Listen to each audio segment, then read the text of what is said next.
ನಮಸ್ಕಾರ ಎಲ್ರಿಗೂ. ಇವತ್ತಿನ ವಿಡಿಯೋದಲ್ಲಿ ಎಲ್ ಟೆಕ್ನಲ್ಲಿ ಹೈರಿಂಗ್ ಆಗ್ತಾ ಇದೆ ಸಾಫ್ಟ್ವೇರ್ ಇಂಜಿನಿಯರ್ ರೋಲ್ಗೆ. ಈವನ್ ಇದಕ್ಕೆ ಫ್ರೆಷರ್ಸು ಕೂಡ ಅಪ್ಲೈ ಮಾಡ್ಬೋದಾಗಿರುತ್ತೆ.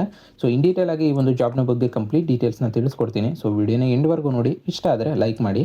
ಹಾಗೆ ಇದೇ ರೀತಿಯ ಜಾಬ್ ರಿಲೇಟೆಡ್ ವೀಡಿಯೋಸ್ಗೆ ನಮ್ಮ ಚಾನಲ್ನ ಸಬ್ಸ್ಕ್ರೈಬ್ ಆಗಿ ಅಂತ ಹೇಳ್ತಾ ಬನ್ನಿ ತಡ ಮಾಡದೆ ವಿಡಿಯೋನ ಸ್ಟಾರ್ಟ್ ಮಾಡೋಣ. ಮೊದಲನೇದಾಗಿ ಎಲಿಜಿಬಿಲಿಟಿ ಕ್ರೈಟೀರಿಯಾ ನೋಡ್ತಾ ಹೋಗೋಣ.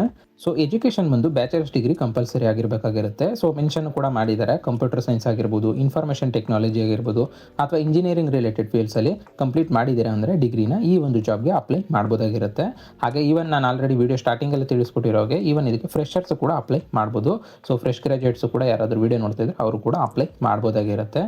ಇದಿಷ್ಟು ಎಲಿಜಿಬಿಲಿಟಿ ಕ್ರೈಟೀರಿಯಾ ಆಗಿರುತ್ತೆ. ಇದಿಷ್ಟಕ್ಕೆ ಎಲಿಜಿಬಿಲಿಟಿ ಇದೀರಾ ಅಂದರೆ ಅಪ್ಲೈ ಮಾಡ್ಬೋದು. ಇನ್ನು ನೆಕ್ಸ್ಟ್ ರಿಕ್ವೈರ್ಡ್ ಸ್ಕಿಲ್ಸ್ನ ನೋಡ್ತಾ ಹೋಗೋಣ. ಅಂತಂದರೆ ಈ ಒಂದು ಜಾಬ್ಗೆ ಅಥವಾ ಒಂದು ರೋಲ್ಗೆ ಏನೇನು ಸ್ಕಿಲ್ ಬೇಕು ಅಂತ ತಿಳಿಸ್ಕೊಡ್ತೀನಿ. ಆದಷ್ಟು ಈ ಒಂದು ಸ್ಕಿಲ್ಗಳನ್ನ ನಿಮ್ಮ ರೆಸ್ಯೂಮ್ನಲ್ಲೂ ಕೂಡ ಹೈಲೈಟ್ ಮಾಡಿ. ಇದರಿಂದ ಶಾರ್ಟ್ ಲಿಸ್ಟ್ ಆಗೋ ಚಾನ್ಸಸ್ ಕೂಡ ಜಾಸ್ತಿ ಇರುತ್ತೆ ಅಂತಲೇ ಹೇಳ್ಬೋದು. ಮೊದಲನೇದಾಗಿ ಪ್ರೋಗ್ರಾಮಿಂಗ್ ಫಂಡಮೆಂಟಲ್ಸು ಅಂತಂದರೆ ಸ್ಟ್ರಾಂಗ್ ಕೋಡಿಂಗ್ ಫಂಡಮೆಂಟಲ್ ಇಂಪಾರ್ಟೆಂಟ್ ಇರುತ್ತೆ. ಲೈಕ್ ಜಾವಾ ಆಗಿರ್ಬೋದು, ಪೈಥಾನ್ ಆಗಿರ್ಬೋದು, C++ ಆಗಿರ್ಬೋದು. ಈ ಒಂದು ಪ್ರೋಗ್ರಾಮಿಂಗ್ ನಾಲೆಜ್ ಬಗ್ಗೆ ನಿಮಗೆ ಐಡಿಯಾ ಇರಬೇಕಾಗಿರುತ್ತೆ. ಜೊತೆಗೆ ಡಾಟಾ ಸ್ಟ್ರಕ್ಚರ್ ಹಾಗೆ ಅಲ್ಗಾರಿಥಮ್ ಇದ್ರ ಬಗ್ಗೆ ಕೂಡ ಗೊತ್ತಿರಬೇಕಾಗಿರುತ್ತೆ. ಲೈಕ್ ಎಕ್ಸಾಂಪಲ್ ಕೂಡ ಕೊಟ್ಟಿದ್ದಾರೆ. RS ಆಗಿರ್ಬೋದು, ಲಿಂಕ್ಡ್ ಲಿಸ್ಟ್ ಆಗಿರ್ಬೋದು, ಶಾರ್ಟಿಂಗ್ ಅಲ್ಗಾರಿಥಮ್ಸ್ ಆಗಿರ್ಬೋದು, ಸರ್ಚಿಂಗ್ ಅಲ್ಗಾರಿಥಮ್ಸ್ ಆಗಿರ್ಬೋದು. ಇದರ ಬಗ್ಗೆ ಎಲ್ಲ ಗೊತ್ತಿರಬೇಕಾಗಿರುತ್ತೆ. ಜೊತೆಗೆ ಡಾಟಾಬೇಸ್ ನಾಲೆಡ್ಜು ಕೂಡ ಇಂಪಾರ್ಟೆಂಟ್ ಇರುತ್ತೆ. ಬೇಸಿಕ್ ಇದ್ರೂ ಕೂಡ ಇದಕ್ಕೆ ಅಪ್ಲೈ ಮಾಡ್ಬೋದು. ಬೇಸಿಕ್ ಡಾಟಾಬೇಸ್ ನಾಲೆಡ್ಜು ಕೂಡ ಬೇಕು ಅಂತ ಮೆನ್ಷನ್ ಮಾಡಿದ್ದಾರೆ. ಅಂತಂದರೆ SQL queries, database management concept ಇದ್ರ ಬಗ್ಗೆ ನಾಲೆಡ್ಜ್ ಇರಬೇಕಾಗಿರುತ್ತೆ. ಹಾಗೆ ಸಾಫ್ಟ್ವೇರ್ ಡೆವಲಪ್ಮೆಂಟ್ ಲೈಫ್ ಸೈಕಲ್ಲು. ಅಂತಂದರೆ ಎಕ್ಸಾಂಪಲ್ ಕೂಡ ಕೊಟ್ಟಿದ್ದಾರೆ. Requirement analysis, design, development, testing, deployment. ಇದ್ರ ಬಗ್ಗೆ ಎಲ್ಲ ನಿಮಗೆ ನಾಲೆಡ್ಜ್ ಇರಬೇಕಾಗಿರುತ್ತೆ. ಇದಿಷ್ಟು ರಿಕ್ವೈರ್ಡ್ ಸ್ಕಿಲ್ಸ್ ಆಗಿರುತ್ತೆ. ಆದಷ್ಟು ಈ ಒಂದು ಸ್ಕಿಲ್ಗಳನ್ನ ನಿಮ್ಮ ರೆಸ್ಯೂಮ್ನಲ್ಲೂ ಕೂಡ ಹೈಲೈಟ್ ಮಾಡಿ. ಇದಿಷ್ಟು ರಿಕ್ವೈರ್ಡ್ ಸ್ಕಿಲ್ಸ್ನ ಡೀಟೇಲ್ಸು. ಇನ್ನು ನೆಕ್ಸ್ಟು ಸ್ಯಾಲ್ರಿ ಹಾಗೆ ಬೆನಿಫಿಟ್ಸ್ನ ಡೀಟೇಲ್ಸ್ನ ನೋಡ್ತಾ ಹೋಗೋಣ.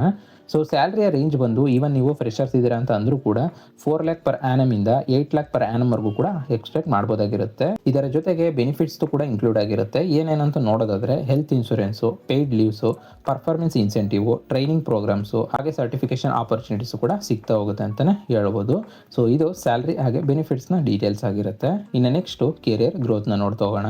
ಅಂತಂದರೆ ಸಾಫ್ಟ್ವೇರ್ ಇಂಜಿನಿಯರಿಂದ ಸ್ಟಾರ್ಟ್ ಮಾಡಿದ್ದೀರಾ ಅಂತ ಅಂದರೆ senior software engineer, technical specialist, software architect, engineering lead, technology consultant ಅಂತ ಕೂಡ ನಿಮಗೆ ಪ್ರಮೋಷನ್ ಸಿಗ್ತಾ ಹೋಗುತ್ತೆ. ಅದು ಕೂಡ ವಿತಿನ್ 1 to 2 years ಅಲ್ಲಿನೇ ನಿಮ್ಮ ಪರ್ಫಾರ್ಮೆನ್ಸ್ ಮೇಲೆ ಡಿಪೆಂಡ್ ಆಗಿರುತ್ತೆ ಅಂತಲೇ ಹೇಳ್ಬೋದು. ಇದಿಷ್ಟು ಕೆರಿಯರ್ ಗ್ರೋತ್ನ ಡೀಟೇಲ್ಸು. ಇನ್ನು ನೆಕ್ಸ್ಟು ಈ ಒಂದು ಜಾಬ್ಗೆ ಹೇಗೆ ಅಪ್ಲೈ ಮಾಡೋದು ಅಂತ ನೋಡ್ತಾ ಹೋಗೋಣ. ಈ ಒಂದು ಜಾಬ್ಗೆ ಅಪ್ಲೈ ಮಾಡೋ ಪ್ರೊಸೆಸ್ಸು ತುಂಬಾ ಸಿಂಪಲ್ ಆಗಿದೆ. ನಾನು ನಿಮಗೆ ಡಿಸ್ಕ್ರಿಪ್ಷನಲ್ಲೇ ಡೈರೆಕ್ಟ್ ಈ ಒಂದು ಜಾಬ್ಗೆ ಅಪ್ಲೈ ಮಾಡೋ ಲಿಂಕ್ನ ಕೊಟ್ಟಿರ್ತೀನಿ. ಆ ಒಂದು ಲಿಂಕ್ನ ಕ್ಲಿಕ್ ಮಾಡ್ಕೊಂಡ್ರೆ ಡೈರೆಕ್ಟ್ ಅಪ್ಲೈ ಮಾಡೋ ಪೇಜ್ಗೆ ಹೋಗ್ತೀರಾ. ಅಲ್ಲಿ ನೀವು ಜಸ್ಟ್ ನಿಮ್ಮ ರೆಸ್ಯೂಮ್ನ ಅಪ್ಲೋಡ್ ಮಾಡಬೇಕಾಗಿರುತ್ತೆ. ಅಂದರೆ ಈ ಒಂದು ಜಾಬ್ನ ಡಿಸ್ಕ್ರಿಪ್ಷನ್ ಏನಿದೆಯೋ ಅದಕ್ಕೆ ತಕ್ಕಾಗೆ ನೀವು ರೆಸ್ಯೂಮ್ನ ಅಪ್ಡೇಟ್ ಮಾಡಿಕೊಂಡು ಆ ಒಂದು ರೆಸ್ಯೂಮ್ನ ಅಪ್ಲೋಡ್ ಮಾಡ್ಬೋದಾಗಿರುತ್ತೆ. ಅದಾದ ನಂತರ ಅಲ್ಲಿ ಏನೇನು ಡೀಟೇಲ್ಸ್ ಕೇಳಿರ್ತಾರೆ ಅದನ್ನೆಲ್ಲ ಕ್ಲಿಯರಾಗಿ ನೀವು ಫಿಲ್ ಮಾಡಿ. ಅದಾದ ನಂತರ ಅಪ್ಲಿಕೇಶನ್ನ ಸಬ್ಮಿಟ್ ಮಾಡಿದ್ದೀರಾ ಅಂತ ಅಂದರೆ ಶಾರ್ಟ್ ಲಿಸ್ಟ್ ಕ್ಯಾಂಡಿಡೇಟ್ಸ್ಗೆ ಡೈರೆಕ್ಟ್ ನಿಮಗೆ ಮೇಲ್ ಥ್ರೂ ರಿಪ್ಲೈ ಬರುತ್ತೆ ಅಂತಲೇ ಹೇಳ್ಬೋದು. ಇಲ್ಲ ಅಂತಂದರೆ ಅಫಿಷಿಯಲ್ ವೆಬ್ಸೈಟ್ಗೂ ಕೂಡ ಹೋಗಿ ಅಪ್ಲೈ ಮಾಡ್ಬೋದು. L tech official career website ಇದೆ. ಅದನ್ನು ಓಪನ್ ಮಾಡಿಕೊಂಡು ನೀವು ಅಲ್ಲಿ ಸಾಫ್ಟ್ವೇರ್ ಇಂಜಿನಿಯರ್ ರೋಲ್ನ ಸರ್ಚ್ ಮಾಡ್ಕೋಬೇಕಾಗಿರುತ್ತೆ. ಅದಾದ ನಂತರ ಜಾಬ್ನ ಡಿಸ್ಕ್ರಿಪ್ಷನ್ನ ಒಂದ್ಸತಿ ಕ್ಲೀನಾಗಿ ನೋಡಿಕೊಂಡು ನಂತರ ಸೇಮ್ ಸ್ಟೆಪ್ ಇರುತ್ತೆ. ಅಪ್ಲೈ ಮಾಡೋ ಬಟನ್ ಕ್ಲಿಕ್ ಮಾಡಿಕೊಂಡು ರೆಸ್ಯೂಮ್ನ ಅಪ್ಲೋಡ್ ಮಾಡಿ, ಏನೇನು ಡೀಟೇಲ್ಸ್ ಕೇಳಿರ್ತಾರೆ ಅದನ್ನೆಲ್ಲ ಫಿಲ್ ಮಾಡಿ ಅಪ್ಲಿಕೇಶನ್ನ ಸಬ್ಮಿಟ್ ಮಾಡ್ಬೋದಾಗಿರುತ್ತೆ. ಈ 2 ಸ್ಟೆಪ್ಸ್ನಲ್ಲಿ ಯಾವ ರೀತಿ ಆದರೂ ಅಪ್ಲೈ ಮಾಡ್ಬೋದಾಗಿರುತ್ತೆ. ಅಪ್ಲೈ ಮಾಡೋ ಸ್ಟೆಪ್ಸ್ನಲ್ಲಿ ಯಾವುದೇ ರೀತಿ ಡೌಟ್ಸ್ ಇತ್ತು ಅಂತಂದರೆ ಕಮೆಂಟ್ ಮಾಡಿ. ಹಾಗೆ ಕೆಲವೊಂದು ಜಾಬ್ ಅಪ್ಡೇಟ್ಸು ವೀಡಿಯೋ ಮಾಡೋಕ್ಕಾಗೋದಿಲ್ಲ. ಆ ಥರ ಜಾಬ್ ಅಪ್ಡೇಟ್ಸ್ ಎಲ್ಲ ನಿಮಗೆ ನನ್ನ ಟೆಲಿಗ್ರಾಮ್ ಚಾನಲ್ ಹಾಗೆ ವಾಟ್ಸಪ್ ಚಾನಲಲ್ಲಿ ಅಪ್ಡೇಟ್ ಮಾಡಿರ್ತೀನಿ. ಲಿಂಕು ಡಿಸ್ಕ್ರಿಪ್ಷನಲ್ಲೇ ಕೊಟ್ಟಿರ್ತೀನಿ, ಟೆಲಿಗ್ರಾಮ್ ಚಾನಲ್ದು ಹಾಗೆ ವಾಟ್ಸಪ್ ಚಾನಲ್ದು. ಎರಡರಲ್ಲಿ ಯಾವುದಕ್ಕೆ ಆದರೂ ಸರ್ ನೀವು ಜಾಯ್ನ್ ಆಗ್ಬೋದು. ಇನ್ನು ನೆಕ್ಸ್ಟು ಇಂಟರ್ವ್ಯೂನ ಪ್ರೊಸೆಸ್ ನೋಡ್ತಾ ಹೋಗೋಣ. ಅಂತಂದರೆ ಇಂಟರ್ವ್ಯೂ ಯೂಶುವಲಿ ಯಾವ್ಯಾವ ರೌಂಡಲ್ಲಿ ನಡೆಯುತ್ತೆ ಅಂತ ನೋಡೋದಾದರೆ ಮೊದಲನೇ ರೌಂಡ್ ಬಂದು ಆನ್ಲೈನ್ ಅಪ್ಲಿಕೇಶನ್ ಆಗುತ್ತೆ. ಇದಾದ ನಂತರ ಆಪ್ಟಿಟ್ಯೂಡ್ ಅಥವಾ ಕೋಡಿಂಗ್ ಟೆಸ್ಟ್ ನಡೆಯುತ್ತೆ. ನಂತರ 3ನೇ ರೌಂಡು ಟೆಕ್ನಿಕಲ್ ಇಂಟರ್ವ್ಯೂ ಇರುತ್ತೆ. ಇದಾದ ನಂತರ ಫೈನಲ್ ರೌಂಡು HR ಇಂಟರ್ವ್ಯೂ ಆಗುತ್ತೆ ಅಂತಲೇ ಹೇಳ್ಬೋದು. ಈ 4 ರೌಂಡಲ್ಲಿ ಇಂಟರ್ವ್ಯೂ ನಡೀತಕ್ಕಂಥದ್ದು. ಇಂಟರ್ವ್ಯೂವಲ್ಲಿ ಕೇಳೋ ಕಾಮನ್ ಕ್ವಶನ್ಸ್ನ ಅಥವಾ ಸ್ಯಾಂಪಲ್ ಕ್ವಶನ್ಸ್ನ ನಾನು ನಿಮಗೆ ಸ್ಕ್ರೀನ್ ಮೇಲೂ ಕೂಡ ತೋರಿಸ್ತಾ ಇದ್ದೀನಿ. ಈ ಥರ ಕ್ವಶನ್ಸ್ಗೆ ನೀವು ಪ್ರಿಪೇರ್ ಆಗಿ ಹೋಗ್ಬೋದಾಗಿರುತ್ತೆ. ಈವನ್ ನಿಮಗೆ ಗೂಗಲಲ್ಲಿ ತುಂಬ ವೆಬ್ಸೈಟ್ಸ್ ಇದೆ. ಅಲ್ಲೂ ಕೂಡ ಸಿಗುತ್ತೆ.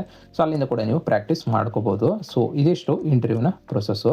ಇನ್ನು ನೆಕ್ಸ್ಟು ಪ್ರಿಪ್ರೇಷನ್ ಟಿಪ್ಸ್ನ ನೋಡ್ತಾ ಹೋಗೋಣ. ಅಂತಂದರೆ ಈ ಒಂದು ಇಂಟರ್ವ್ಯೂನ ನೀವು ಕ್ರ್ಯಾಕ್ ಮಾಡೋಕ್ಕೆ ಏನೇ ಸ್ಟೆಪ್ಸ್ನ ಫಾಲೋ ಮಾಡ್ಕೋಬೇಕು ಅಂತ ತಿಳಿಸ್ಕೊಡ್ತೀನಿ. ಮೊದಲನೇದಾಗಿ ಪ್ರೋಗ್ರಾಮಿಂಗ್ ಬೇಸಿಕ್ಸ್ನ ಸ್ಟ್ರಾಂಗ್ ಮಾಡ್ಕೊಳ್ಳಿ. ಜೊತೆಗೆ ಡಾಟಾ ಸ್ಟ್ರಕ್ಚರ್ನ ಪ್ರಾಕ್ಟೀಸ್ ಮಾಡಿ. ಸೊ ಹಾಗೆ ಕೋಡಿಂಗು ಕೂಡ ಪ್ರಾಕ್ಟೀಸ್ ಮಾಡ್ಕೊಳ್ಳಿ, ಜೊತೆಗೆ SQL ಕ್ವೈರೀಸ್ನ ಪ್ರಾಕ್ಟೀಸ್ ಮಾಡ್ಕೊಳ್ಳಿ. ಸೊ ಹಾಗೆ ರಿಸ್ಯೂಮು ಕೂಡ ಕ್ಲಿಯರಾಗಿ ಪ್ರಿಪೇರ್ ಮಾಡಬೇಕಾಗಿರುತ್ತೆ. ಈ ಒಂದು ಜಾಬ್ನ ಡಿಸ್ಕ್ರಿಪ್ಷನ್ ಏನಿದೆಯೋ ಅದಕ್ಕೆ ತಕ್ಕ ಹಾಗೆ ನಿಮ್ಮ ರಿಸ್ಯೂಮ್ನ ಪ್ರಿಪೇರ್ ಮಾಡ್ಕೊಳ್ಳಿ. ಸೊ ಹಾಗೆ ಆದಷ್ಟು ಪ್ರಾಜೆಕ್ಟ್ಸು ಕೂಡ ಮೆನ್ಷನ್ ಮಾಡಿರಿ ರಿಸ್ಯೂಮ್ನಲ್ಲಿ. ಸೊ ಈ ಒಂದು ಸ್ಟೆಪ್ಸ್ನ ಫಾಲೋ ಮಾಡಿಕೊಂಡು ನೀವು ಈಸಿಯಾಗಿ ಈ ಒಂದು ಇಂಟರ್ವ್ಯೂನ ಕ್ರ್ಯಾಕ್ ಮಾಡ್ಬೋದು ಅಂತಲೇ ಹೇಳ್ಬೋದು. ಸೊ ಇದಿಷ್ಟು ಪ್ರಿಪ್ರೇಷನ್ನ ಟಿಪ್ಸ್ ಆಗಿರುತ್ತೆ. ಇನ್ನು ನೆಕ್ಸ್ಟು ಫೈನಲ್ ರೀಕ್ಯಾಪ್ನ ನೋಡ್ತಾ ಹೋಗೋಣ. ಅಂತಂದರೆ ಓವರಾಲ್ ಆಗಿ ಈ ಒಂದು ಜಾಬ್ನ ಕಂಪ್ಲೀಟ್ ಡೀಟೇಲ್ಸು ನಿಮಗೆ ಈ ಒಂದು ರೀಕ್ಯಾಪ್ ಮೂಲಕ ಸಿಗುತ್ತೆ ಅಂತಲೇ ಹೇಳ್ಬೋದು.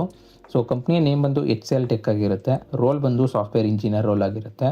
ಹಾಗೆ ಕ್ವಾಲಿಫಿಕೇಷನ್ ಬಂದು ಬ್ಯಾಚುಲರ್ಸ್ ಡಿಗ್ರಿ ಕ್ಯಾಂಡಿಡೇಟ್ಸ್ ಅಪ್ಲೈ ಮಾಡ್ಬೋದಾಗಿರುತ್ತೆ. ಅಂತಂದರೆ CS, IT ಇಂಜಿನಿಯರಿಂಗ್ ಫೀಲ್ಡಲ್ಲಿ ಕಂಪ್ಲೀಟ್ ಮಾಡಿದ್ದೀರಾ ಅಂದರೆ ಡಿಗ್ರಿನ ಈ ಒಂದು ಜಾಬ್ಗೆ ಅಪ್ಲೈ ಮಾಡ್ಬೋದು. ಇನ್ನು ಎಕ್ಸ್ಪೀರಿಯನ್ಸ್ ವಿಚಾರಕ್ಕೆ ಬಂದರೆ ಇವನ್ ಇದಕ್ಕೆ ಫ್ರೆಷರ್ಸ್ ಕೂಡ ಅಪ್ಲೈ ಮಾಡ್ಬೋದಾಗಿರುತ್ತೆ. ಹಾಗೆ ರೀಸೆಂಟ್ ಗ್ರ್ಯಾಜುಯೇಟ್ಸು ಕೂಡ ಅಪ್ಲೈ ಮಾಡ್ಬೋದು. ಇನ್ನು ಲೊಕೇಶನ್ ಬಂದು ಆಲ್ ಓವರ್ ಇಂಡಿಯಾ ಅಂತ ಮೆನ್ಷನ್ ಮಾಡಿದ್ದಾರೆ. ಹಾಗೆ ಅಪ್ಲೈ ಮಾಡೋ ಸ್ಟೆಪ್ಸ್ನ ನಾನು ಇನ್ ಡೀಟೇಲ್ ಆಗಿ ವೀಡಿಯೋದಲ್ಲಿ ತಿಳಿಸ್ಕೊಟ್ಟಿದ್ದೀನಿ.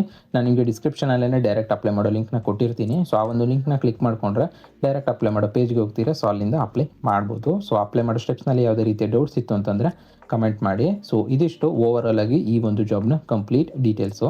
ಸೊ ವಿಡಿಯೋನ ಇಲ್ಲಿವರೆಗೂ ನೋಡಿದರೆ ಅಂದರೆ ಕಂಪ್ಲೀಟ್ ಇನ್ಫಾರ್ಮೇಷನ್ ಸಿಕ್ಕಿದೆ ಅಂತ ಅಂದ್ಕೊಂಡಿದ್ದೀನಿ. ಇದ್ರ ಮೇಲೂ ನಿಮಗೆ ಯಾವುದೇ ರೀತಿಯ ಡೌಟ್ಸ್ ಇತ್ತು ಅಂತಂದರೆ ಕಮೆಂಟ್ ಮಾಡಿ ರಿಪ್ಲೈ ಮಾಡ್ತೀನಿ. ಹಾಗೆ ಇದೇ ರೀತಿಯ ಜಾಬ್ ರಿಲೇಟೆಡ್ ವೀಡಿಯೋಸ್ಗೆ ನಮ್ಮ ಚಾನಲ್ನ ಸಬ್ಸ್ಕ್ರೈಬ್ ಆಗಿ ಅಂತ ಹೇಳ್ತಾ, ಸೊ ಮತ್ತೆ ಮುಂದಿನ ವಿಡಿಯೋ ಜೊತೆಗೆ ಸಿಗೋಣ. ಅಲ್ಲಿವರೆಗೂ ಜೈ ಕನ್ನಡ ಕಾಮತೆ, ಜೈ ಹಿಂದ್.